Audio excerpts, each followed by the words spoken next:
A mother knows her child, unless those mischievous fairies have exchanged her child for one of theirs. On this episode of Speaking of Spirits, we're talking about changelings.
Hello everybody, this is Colleen and I'm with Speaking of Spirits and I'm here with my sidekick Tim. Yoo-hoo. And Zach.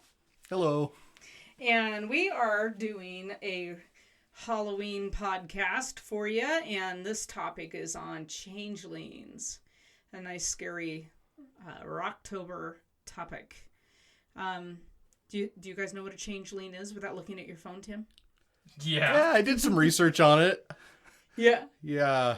I know it has European origins, at least, folktale-wise, of being fairies or maybe gnomes or elves or something of that sort, replacing their own spawns in the place of human babies as a way to have them raised by humans or gain something from it.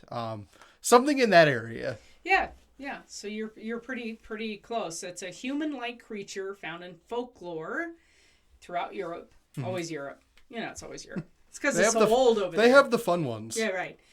It was believed to be a fairy that had been left in place of a human stolen by fairies. And so, yeah.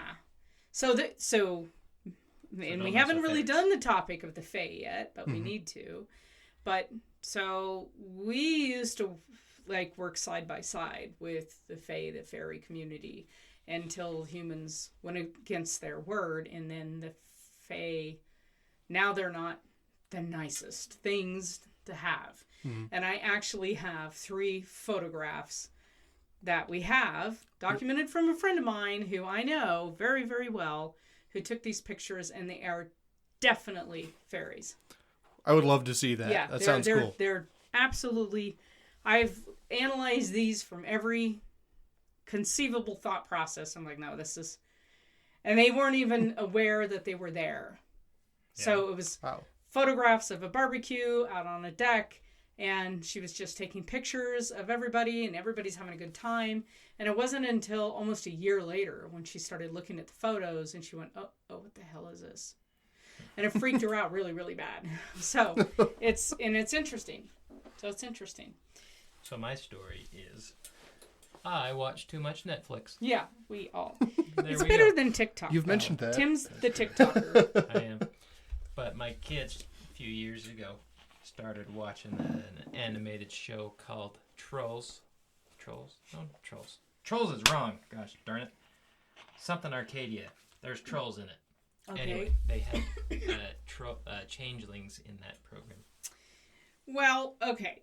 I have not seen it because I don't watch too much of that stuff, but good. So the changeling is a deformed or imbecilic offspring of fairies or elves substituted by them for a human infant. So they swap.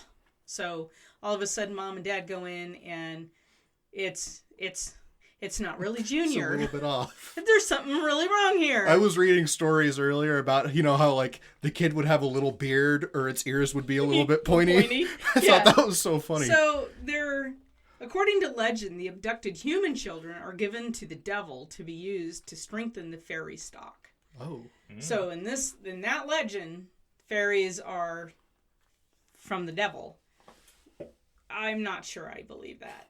But anyway, I mean, I'm Celtic and I don't think that, The return of the original child may be affected by making the changeling laugh or by torturing it. Okay. One or the other. One extreme or the other. I know. Maybe laughing is torture to them. I don't know. This latter belief was responsible for numerous cases of actual child abuse. Wow. Yeah, I read a few of those cases. One of them were pretty brutal, with people thinking their kids were changelings. And then, yeah. So the existence of changelings is believed to stem from the idea that infants are susceptible to demonic possession. In the medieval chronicles by Ralph of Coggeshall, Ralph, and in other sources, the fairies are said expressly to prey upon unbaptized children. Mm. There you have it. So, this is a way to get everybody into the fold. I hear they make a candle for that. Yeah, I think they do. Well, according to the IrishPost.com, the child was taken for one of three reasons. To act as a servant, for the fairies to receive the love of a human child, or for malice or revenge. Fairies, I tell you what. And this whole time I thought it was just so the kids could clap for him. Yay! Right? Most of the time the exchange was made with a fairy change, but occasionally an elderly fairy would be swapped so it could live out its life in the comfort and care of a human, or so that it could die. Because I guess fairies can't die. They just go on and on and on. So maybe they just wanted, God, get this over with. But usually it was the fairest or the most beautiful children who were taken because fairies craved and admired these traits. So, mirror, mirror on the wall, who's the fairest of them all? I mean, all of this stuff, right? Everything's in Disney. Okay. Often a baby might become ill or take on a strange appearance, or a person might be left unable to move their limbs, like they call that fairy struck. And local people would then begin to suspect fairy work. So paralysis is because of fairies. You know what we've always encountered with all of these stories? Mm-hmm. Local people. Maybe they're the problem. Yeah. As opposed to strangers? I was getting Salem witch trial vibes, I don't like this person. Yeah. They're a changeling. Yeah. In medieval time, children with deformities, illnesses, or conditions that were unexplained at the time were thought to have been replaced by changelings, which is why many were abandoned or even killed. So these poor kids that are born, not the norm, then were tortured or killed. Or it seems like a great excuse to, do that sort of thing. Well, my child has developed this trait I don't like. They must be a changeling. We better do something about it. Well, think about it even locally, right? We have the river bottoms where the legend is that babies were drowned because they were unwanted or they couldn't afford to feed them or something. They were ill, so they have... And it's not just here. It's anywhere where there's river bottoms, right? That's The story and narrative for all of them. Mercy. Yeah. Those who suspected their baby had been swapped with the changeling, who still felt as if they had to look after and love their changeling, for fear the fairies would harm their stolen child, or worse, never bring it back. So I guess at some point they're swapped out again? I don't know. Is there a way to determine when they've been swapped? Well, I guess all of a sudden Junior is back. Yeah. I'm not sure. Suddenly he's not talking like a gnome anymore, He doesn't speaking have in rhymes. pointed ears. So something that I was thinking on when I was looking over the changeling thing previously, before when I looked at my phone, was it seemed like everything that they threw, it seems like it's a postpartum depression kind of thing. Oh. And that can't be new. Well, wait a minute. I would agree with that, except for this one. Okay, I'm ready. Bring it. Belief in changelings endured in parts of Ireland as late as 1895. This was part of the culture. They believed it. When Bridget Cleary was killed by her husband, who believed her to be a changeling. Ooh, I read about this one. Yeah. So that's definitely not postpartum. So maybe that was the turning point when they said, okay, this is all BS. Yeah. I don't know. Yeah. Because now he's killing his wife. Sounds like he just wanted to offer. Exactly. Some believe the origin of the changeling myth stems from a very dark corner of the mind. Changeling tales illustrate an aspect of family survival in pre-industrial Europe. You know, here's the deal. When these professors start getting too logical, that's when they lose me. I like the fairy part of it. Yeah, pre-industrial Europe. I don't want to read about that. When fairies were still flying. That's Yeah, what I had to say there. that's pretty cool. A peasant family's subsistence frequently depended upon the productive labor of each member, and it was difficult to provide for a person who was a permanent drain on the family's scarce resources. So they're talking about an undiagnosed condition or a deformity or something like that. So they just didn't want them, or they would explain it away as a changeling so that they had a reason to kill the child, I guess, which is horrific. But It really is. infanticide is again, with the professors, a horrible yet very real aspect of rural living. Not just rural. Let's be honest here. It was everywhere. To ward off changelings, what do you think does that? From what I heard, laughing or huge amount of pain. No, that's if you had one. I think I saw that you're supposed to leave something by the bed at night. I want Oh. to say it was an open pair of shears. Ooh. Well, that's probably not necessarily good for Doesn't Junior's sound room. safe, but keeps the changelings they would away. put small trinkets beside the infants. And it was later it was considered wise to baptize the young, so that's creatures like trolls, they only took unbaptized children. In Scandinavia, it was believed that trolls are beings from the underground that changed the children. Since most beings from Scandinavian folklore was said to be afraid of iron, the parents would place an iron item like a pair of scissors or a knife. Yeah. Oh my God. Let's put a knife next to the baby. I guess the pros outweigh the cons, Yes. They could impale themselves, They would even, but there yeah. won't be a changeling in the Oh, room. yeah, A solution Which is one's a more solution. likely? God. They would even. Oh God.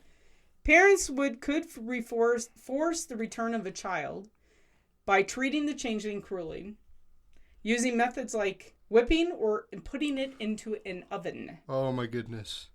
In at least one case in Sweden during World War II, a woman was taken to court for having killed her child in an oven, thinking it was a changeling. Man. That throws some Hansel and Gretel vibes my way. Boy, it sure does. Was she convicted of the crime? It says taken to court, but it doesn't say. Huh.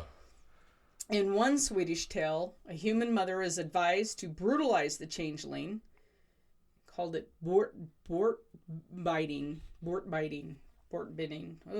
so that trolls would return her son, but she refused, unable to mistreat an innocent child despite knowing its nature. When her husband demands that she abandon the changeling, she refuses and he leaves her, whereupon he meets their son in the forest wandering free. The son explains that since his mother had never been cruel to the changeling, the troll mother was never cruel to him. And then when she sacrificed what was dearest to her, her husband, they realized that they had no power over her and they released the kid. Fascinating. So, again, and this is a European thing, seems to be. Most of our, crazy stories come from Europe. I guess maybe we don't have that many because we're a relatively new country. Well, I think the way these things are formed are interesting too. Like here our cryptids, as you would call them, are a little more terrifying, it seems. Like in Europe they talk about fairies and elves and stuff, and here it's like skinwalkers and Bigfoot, and it's almost like it takes a darker tone over here sometimes. Maybe. Well, I think it has a lot to do with influence too. Like this country has always been based on freedom, and it seems like those local peoples we keep talking about had a little more influence over yonder, And maybe. We're still a social people in Quaker. And, you know, you could break that down and back. But I think here a little more free thought is a thing. Possibly. There's a story on SpookyIsles.com about Claire Barrand. These are shocking eyewitness counts of Welsh changelings. Okay. Historically in Britain, children born with disabilities have been sadly believed to be changelings, so we've already gone through that. There was one called the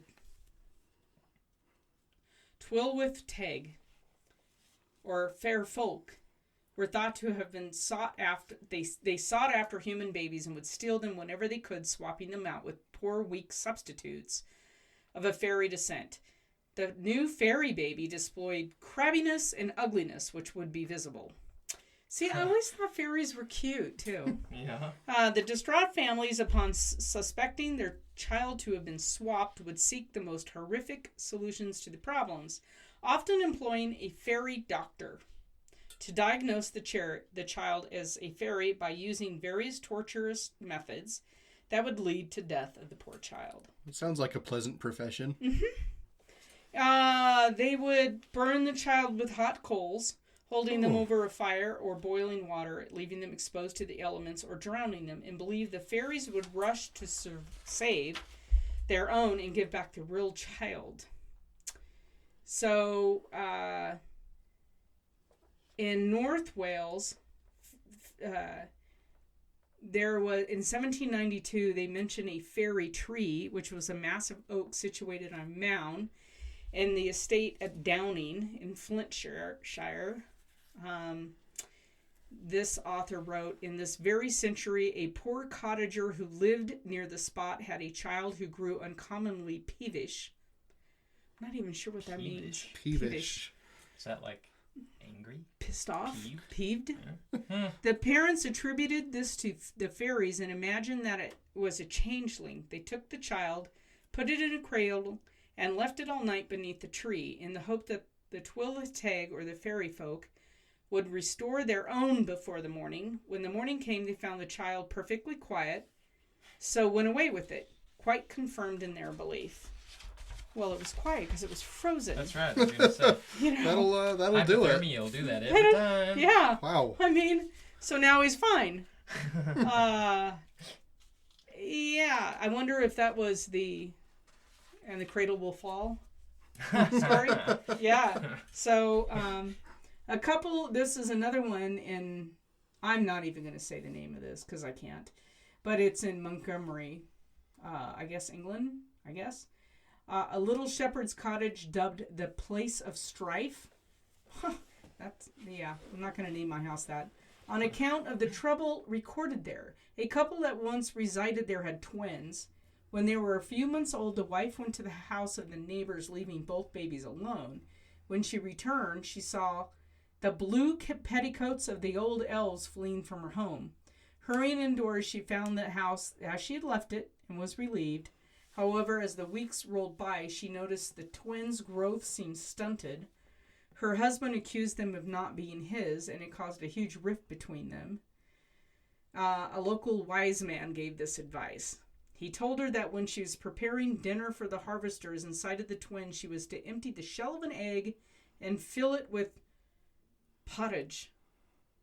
Does that mean porridge? I'm guessing porridge. Something like that. Then carried out to the workers as if it meant to feed them all. But he told her to listen to what the twins say to each other about this strange behavior. If they discuss it in ways that children should not understand, they should both be taken to the river and thrown in. She did as she was told, and she heard the twins say, "Acorns before oak I knew, an egg before a hen. Never one hen's eggshell stew, enough for harvestmen." This is what the babies say. I guess if a baby talked like that, I'd be kind of concerned. I would throw a baby in the river if it did that too. Or they were aspiring lyricists. Maybe. Yeah, On maybe hearing they always this, talk the mother like that. took them both down to the river and threw them in. She saw goblins in their blue trousers come to save them. The mother had her own children back again, and all was well once more. Wow. Wow. That's quite the story to go from one end to the other, isn't it? I don't know. There's more. Yeah? An almost identical tale to the Montgomeryshire case was recorded, is known as the Korean Changeling legend. A mother was advised by the local witch to throw both children in the river because she suspected them not to be human. It was reported that she returned home to find her children returned, I guess, after she took them to the river. So here's my thought process in this. I think there's a flaw in logic from the goblins or the fairies, or whoever is switching them out. Because why not just take the child and then also keep your young and problem solved? You don't have to worry about swapping them out if they're in danger. Well, They just, Well, the wee people don't think like we do, I guess. Well, maybe they can only afford to feed one. There we go. That could So be. that's where the swap comes from. Yeah, they can only take care of one at a That's a time. really good point. Why? I don't. Because in this story, I'm like, well, why wouldn't they just save their kid that's being thrown in the river, then keep the human child as well and reap whatever benefit you have from that? Maybe they can't. Mm-hmm. Maybe they can't. I mean, it would make sense if this was formed in this tale was formed in a time of poverty. Well, where, yeah, I mean, this was like the 1700s. So that would make sense that the logic is that you can only really take care of one at a time. There's like story after story of these changelings. So, I mean, we have movies, right?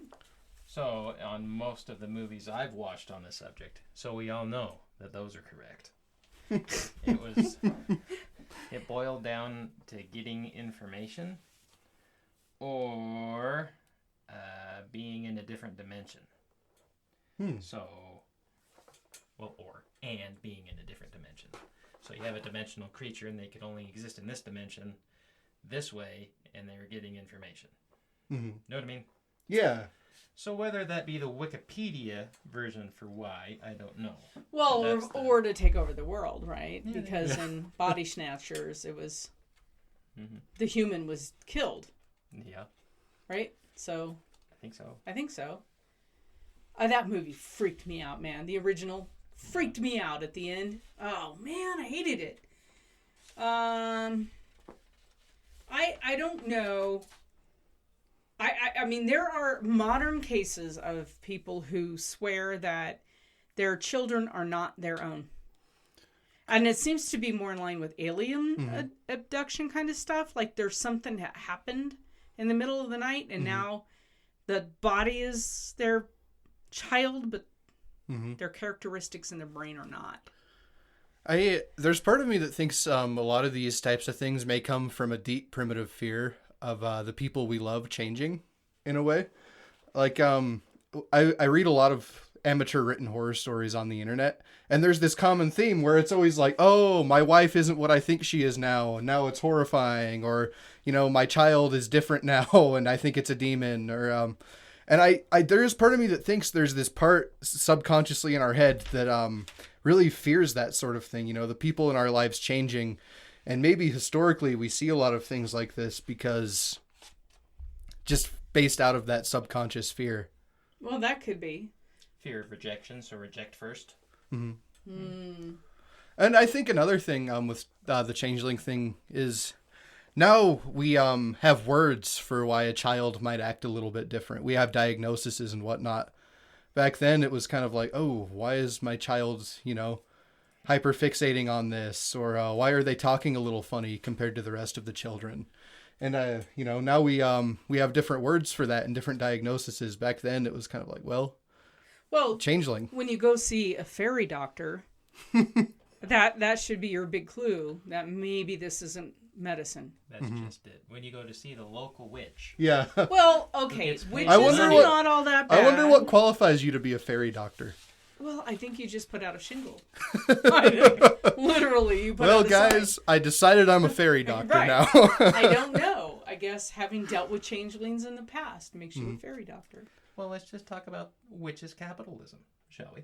Mm-hmm. So if you're the local witch and this lady has a children problem, needs a fairy problem, would you tell her that she's a coot and that she's crazy, or would you take her money then and then say you need to come back and let me know how it's going and take your money Very much then? like modern doctors. Take your money and keep having them come back. Take a little bit of this herb. Call me in the morning. Yeah. Yep.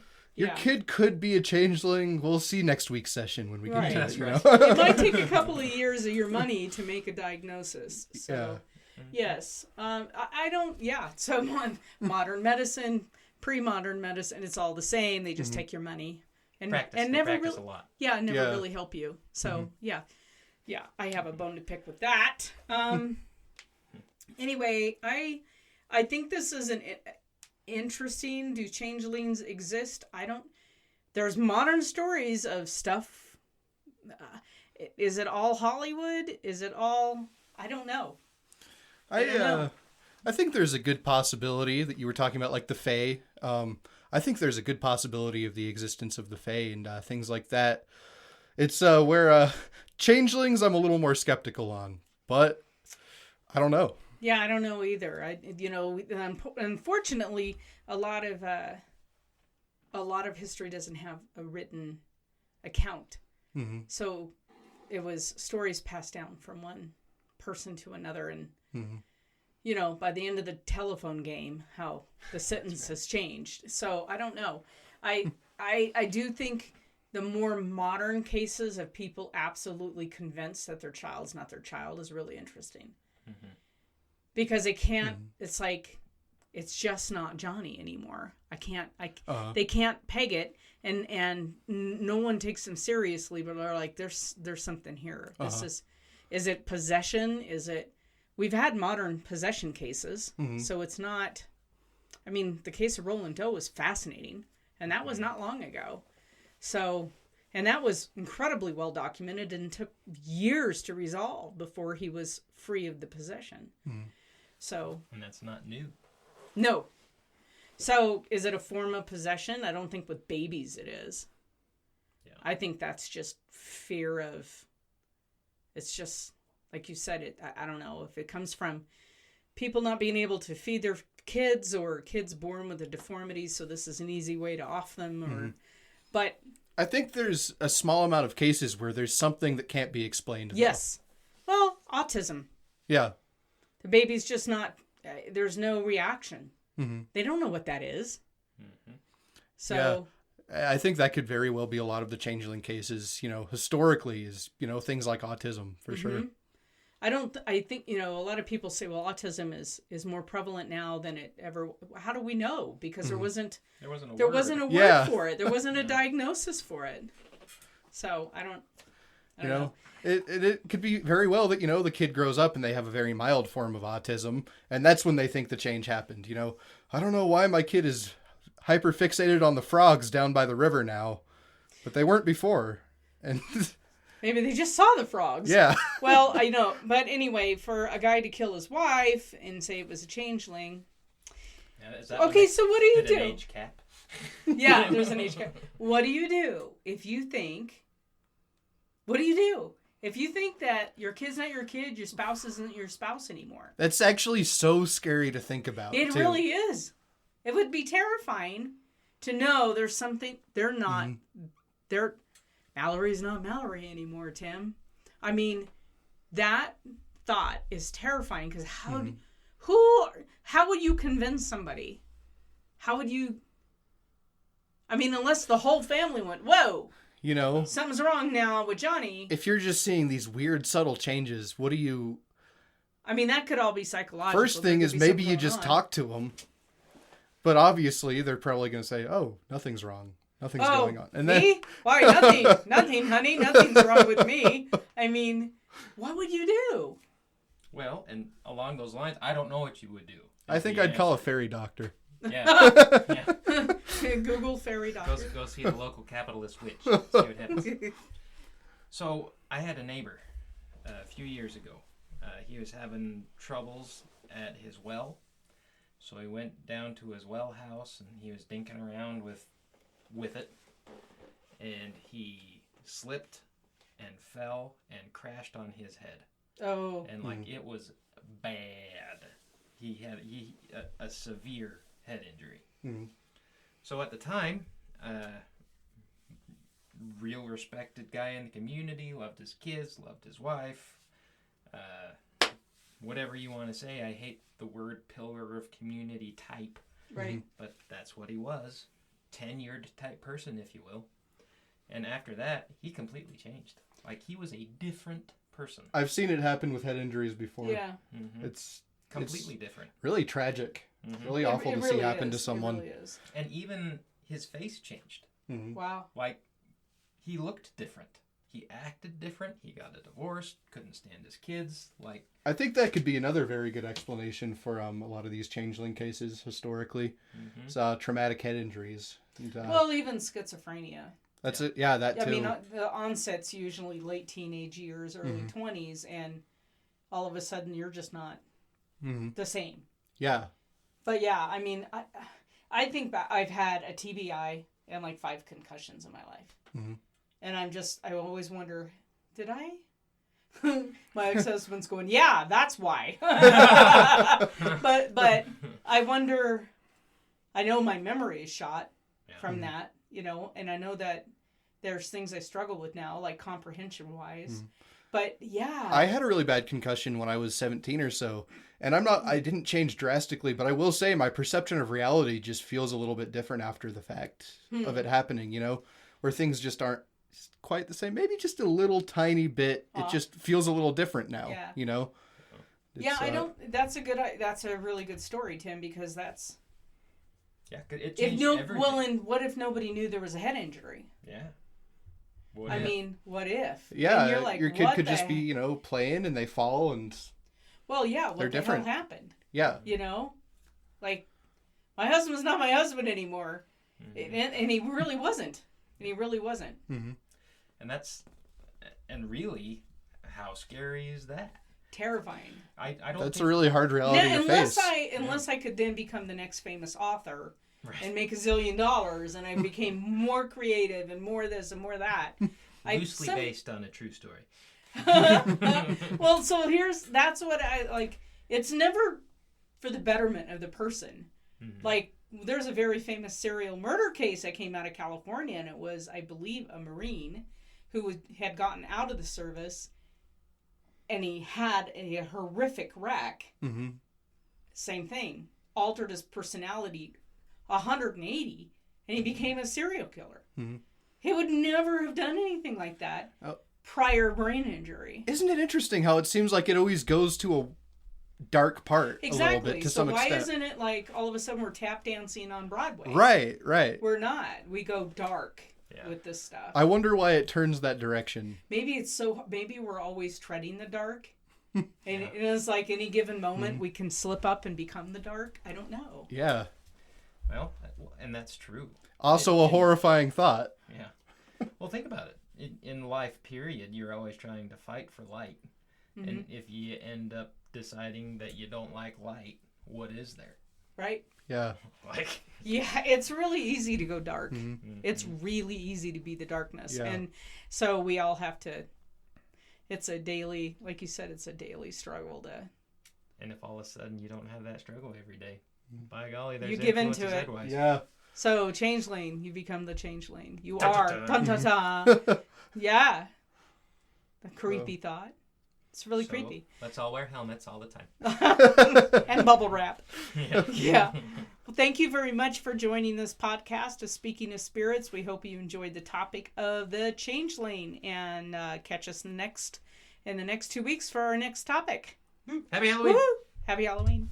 You've been listening to Speaking of Spirits, powered by Pocatello Paranormal Research in Pocatello, Idaho. Thank you for joining us today. We're glad you could be here. If you're enjoying the podcast, please do us a favor and go to whatever platform you are listening to the podcast on and give us a review. We prefer the 5-star reviews.